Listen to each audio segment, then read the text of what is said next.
வெண்பருத்தி நூலெடுத்து வாய் வெடிச்ச பூவெடுத்து நான் அணிஞ்சிட தொடுத்து வச்ச நடினமான மாலை இது.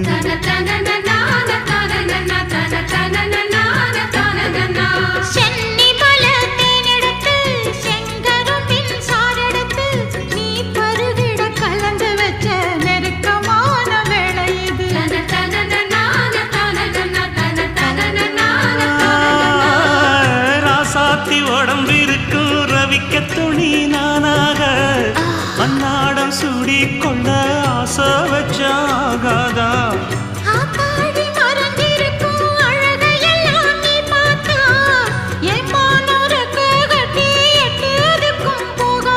அடிச்சி சக்கரையே எட்டி நீயும் நிக்கிறியே நான் ஏங்கி ஏங்கி பார்க்கிற போறாமி பண்ணுறியே.